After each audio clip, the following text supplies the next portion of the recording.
You can work hard your entire life and still end up poor, and it has almost nothing to do with how much you earn.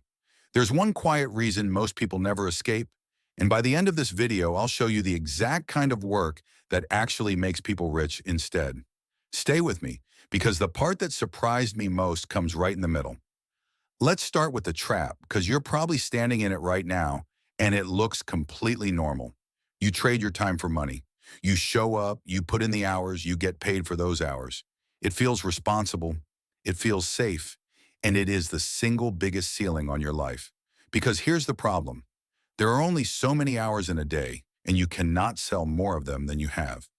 Even the people who sell their time for a lot, doctors, lawyers, top consultants, hit the same wall. The moment they stop working, the money stops with them. They didn't buy their freedom, they just rented themselves out at a higher price.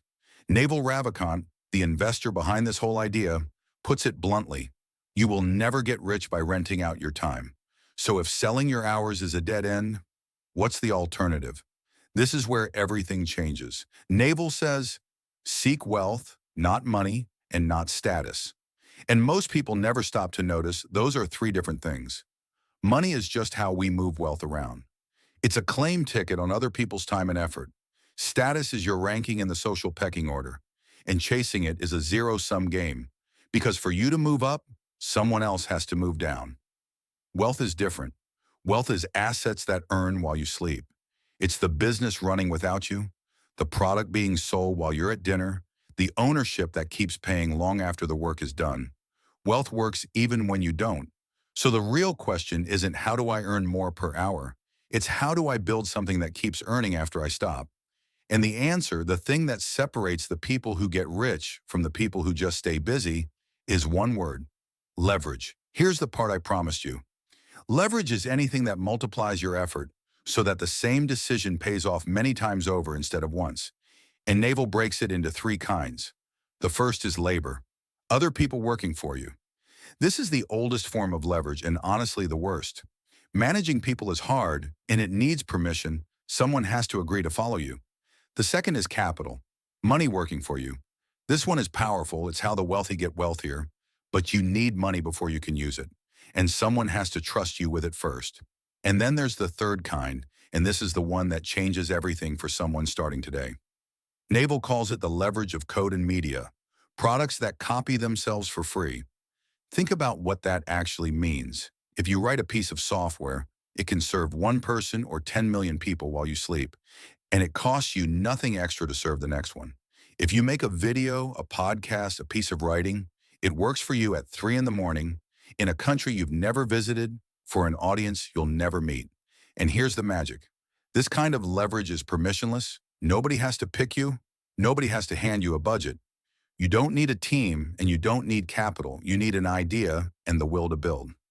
That is brand new in human history, and most people are completely ignoring it. So quick question before we go on, and I genuinely want your answer in the comments. If you had to build one thing that earns without you, one product, one piece of code, one channel, one small brand, what would it be? Tell me below, I read them. Now leverage is the multiplier, but a multiplier only matters if there's something worth multiplying. So what do you point it at? Naval's answer is specific knowledge. And this is the piece almost nobody talks about. Specific knowledge is the knowledge you can't be trained for. If society can teach it with a course and a certificate, then society can train someone to replace you and your pay gets pushed down to the minimum. Specific knowledge is the opposite. It's the stuff that feels like play to you, but looks like work to everyone else. It's built from your genuine curiosity and your obsessions, not from a syllabus. That's why Naval says you can't really be trained for it. You can only be mentored or find it yourself by following what you're honestly drawn to. The things you did as a kid or a teenager almost effortlessly, the rabbit holes you fall into without being paid, that's the trail. Most people bury it because it didn't look like a career. The wealthy build on top of it, because when you take specific knowledge, the thing only you can do, and you point real leverage at it, code and media that copy for free, that combination is how modern fortunes are actually made. If this is starting to reframe how you think about your work, do me a quick favor and subscribe, because that's exactly what this channel is for. turning the best ideas from the smartest people into something you can actually use. There's one more piece, and without it, the whole thing falls apart. Naval says, play long-term games with long-term people. Almost all the returns in life, in wealth, in relationships, in knowledge, come from compound interest. And compounding only works when you don't reset the clock. The person who keeps switching schemes, chasing the fast win, jumping to whatever's hot this month, quietly restarts from zero again and again. The person who stays in one game with the same trusted people for 10 or 20 years lets the compounding run. This is also where your reputation becomes an asset.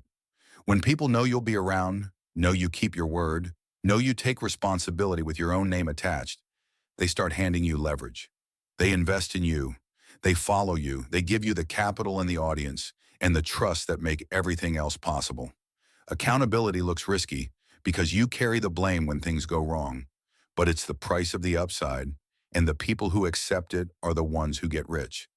So let's pull this together because it's simpler than it sounds. You will not get rich selling your time because your time runs out. You get rich by owning things that earn while you sleep. You build those things by taking your specific knowledge, the work that feels like play to you, and multiplying it with leverage, especially code and media, which need no permission and no money to start. And you let it all compound by staying in long-term games with people who trust you. Here's the honest part. None of this is fast. Naval literally titled his most famous idea, How to Get Rich Without Getting Lucky, and the without getting lucky part is the whole point. It's not a lottery ticket. It's a slow, deliberate stacking of the right kind of work until one day the things you build are earning more than the hours you sell ever could. The work that makes you rich isn't the work that stops when you do. It's the work that keeps going after you walk away. So the real question is the one I'll leave you with. How much of your week right now is spent renting out your time, and how much is spent building something that will still be working for you next year? If this gave you a new way to think about wealth, subscribe, because every video here takes one powerful book and turns it into something you can actually build your life on. I'll see you in the next one.